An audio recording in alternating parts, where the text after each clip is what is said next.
हम शुरुआत करेंगे ये समझने से कि हमारा माइंड कैसे काम करता है। हमें दो चीजें समझने की जरूरत है, अवेयरनेस और माइंड। चलिए देखते हैं कि ये दोनों क्या हैं। मान लो कि अवेयरनेस एक चमकती हुई लाइट बॉल है, एक ऐसी लाइट बॉल जो आपके माइंड में इधर से उधर तैर सकती है। अब मान लो कि माइंड एक बहुत बड़ी जगह है, इसमें अलग अलग एरियाज हैं, गुस्सा, happiness, jealousy, food, arts, science, technology, सब कुछ इस माइंड में हर तरह का एरिया है। आप आपके अवेयरनेस की उस लाइट बॉल को अपने माइंड के जो चाहे एरिया में ले जा सकते हो, आपकी मर्जी है। अगर वो लाइट बॉल आपके माइंड के हैप्पीनेस वाले एरिया में जाएगी तो वहां रोशनी करेगी और आप हैप्पी फील करने लगोगे। क्या आप हैप्पी हो? नहीं, वो अवेयरनेस की लाइट बॉल आपके माइंड के हैप्पीनेस वाले एरिया में है। सिमिलरली अगर वो लाइट बॉल गुस्से वाले एरिया में जाएगी तो वहां रोशनी करेगी। क्या आप गुस्सा हो?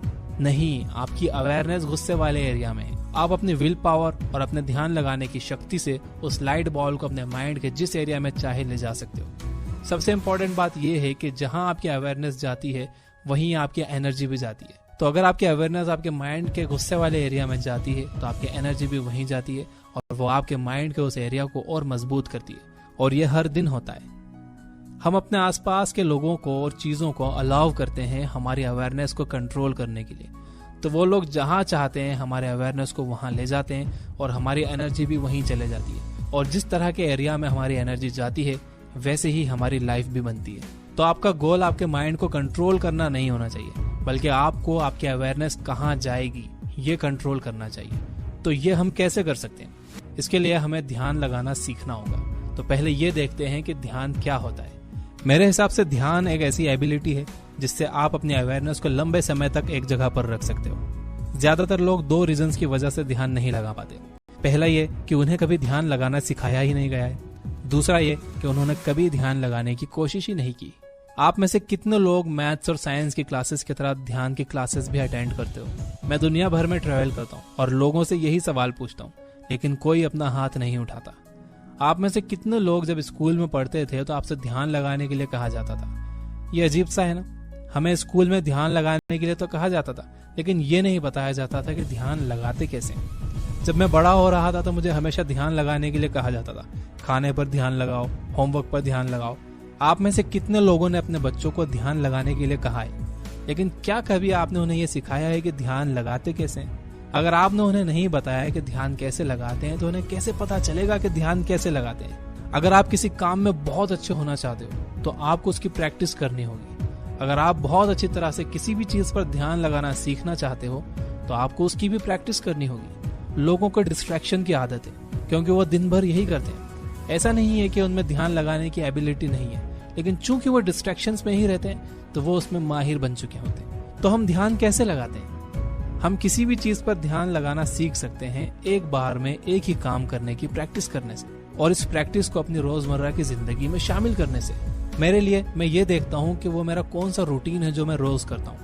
मैं हर रोज अपनी वाइफ से बात करता हूँ, उसे मेरा अनडिवाइडेड अटेंशन देता हूँ। मैं अपनी अवेयरनेस पूरी तरह से उस पर ही रखता हूँ। अवेयरनेस भटक जाती है तो मैं वापस उसी पर ले आता हूँ। ये फिर भटकती है, मैं फिर उसी पर ले आता हूँ। मैं अपनी अवेयरनेस अपनी वाइफ पर ही रखता हूँ और अपना पूरा अटेंशन उसे देता हूँ। मैं हर रोज अपने क्लाइंट से भी बातें करता हूँ, अपने दोस्तों से भी बातें करता हूँ। जब भी मैं किसी से बात करता हूँ तो मैं उन्हें अपना पूरा अटेंशन देता हूँ। अगर मैं फोन पर किसी से बात कर रहा हूँ तो मैं उस फोन वाले व्यक्ति को पूरा अटेंशन देता हूँ। मैं एक बार में एक ही काम करता हूँ। और इसी तरह मैं दिन के खत्म होने तक 6 से 8 घंटे तक ध्यान लगाने की प्रैक्टिस कर चुका होता हूँ। ऐसा करने से मैं 6 महीनों में किसी भी चीज पर ध्यान लगाने में माहिर हो गया हूँ। किसी भी चीज में अच्छा बनने का बेस्ट तरीका ये नहीं है कि आप उसकी अलग से प्रैक्टिस करो। बेस्ट तरीका ये है कि आप उस चीज को अपने लाइफ की रोज होने वाली घटनाओं में, यानी कि अपने डेली रूटीन में शामिल कर लो। तो मैं आपको होमवर्क दे रहा हूँ। एक इंसान चुनो जिसे आप अगले 30 दिन तक अपना पूरा अटेंशन दोगे। जब भी आप उससे बात करोगे तो सिर्फ उसी से बात करोगे, अपने अवेयरनेस पूरी तरह उस पर ही रखोगे।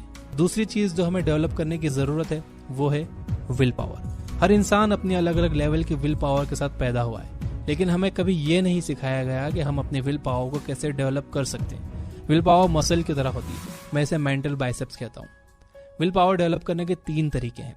पहला, जो काम आप शुरू कर रहे हो उसे फिनिश भी करो। दूसरा, जिस तरह के फिनिशिंग आप एक्सपेक्ट कर रहे थे उससे ज्यादा अच्छी तरह फिनिश करो।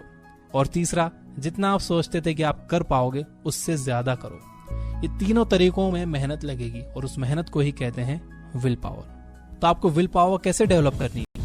आपको ये तीनों तरीके लेने हैं और इन्हें भी अपनी लाइफ के उन रूटीन्स में शामिल कर लेना है जो आप डेली करते हो। मैं हर रोज सोता हूँ, रोज सोने से पहले मैं फ्लॉस करता हूँ, ब्रश करता हूँ। सुबह उठने के बाद मैं सोने की प्रोसेस को फिनिश करता हूँ। कैसे फिनिश करता हूँ? मैं अपना बिस्तर ठीक करता हूँ। और आपके साथ हर रोज क्या होता है?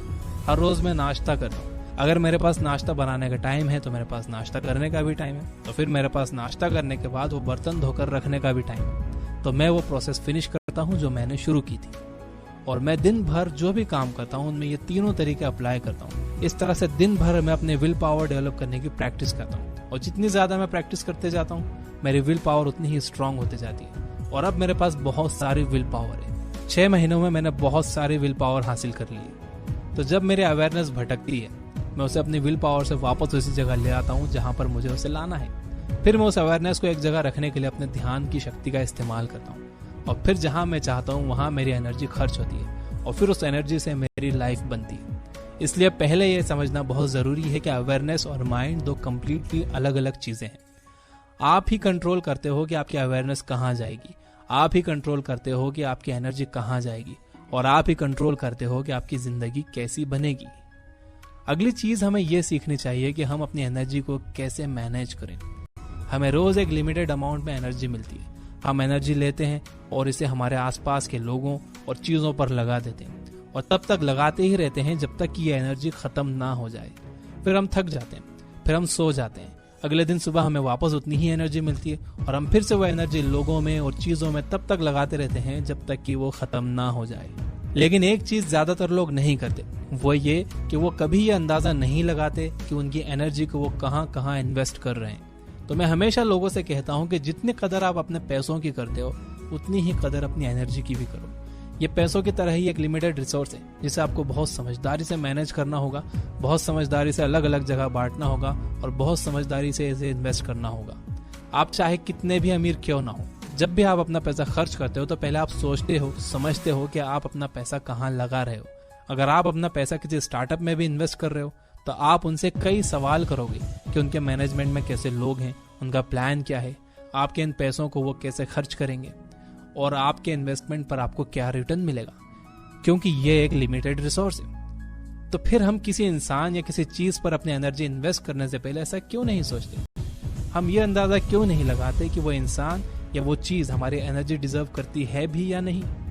अगर मैं अपनी 10% एनर्जी किसी यूजलेस इंसान को दे रहा हूँ, मैं वही 10% अपनी फैमिली को दे सकता हूँ, अपने काम को दे सकता हूँ, मैं उन लोगों को दे सकता हूँ जिनसे मैं प्यार करता हूँ। लॉ ऑफ थर्मोडायनेमिक्स कहता है कि एनर्जी बनाई नहीं जा सकती और ना ही डिस्ट्रॉय की जा सकती है, लेकिन ये ट्रांसफर की जा सकती है एक चीज से दूसरी चीज में। तो अगर मैं एनर्जी नहीं बना सकता हूँ तो मैं ये जरूर जानना चाहूंगा कि मैं जिस इंसान को अपनी एनर्जी दे रहा हूँ वो उस एनर्जी का क्या करेगा। अगर वो उस एनर्जी को वेस्ट करेगा तो बेहतर यह है कि मैं उस एनर्जी को अपनी फैमिली को दूं, उन कामों को, उन लोगों को दूं जिनसे मैं प्यार करता हूँ। मेरे लिए डेथ एक बहुत बड़ी ताकत है एनर्जी को मैनेज करने की। मैं रियलाइज करता हूँ कि हमारी लाइफ लिमिटेड है और ये हमें एक ही बार मिली है, और चूंकि मेरी लाइफ लिमिटेड है तो मैं बिल्कुल क्लियर होना चाहता हूँ कि मैं अपनी एनर्जी कहाँ लगाऊं।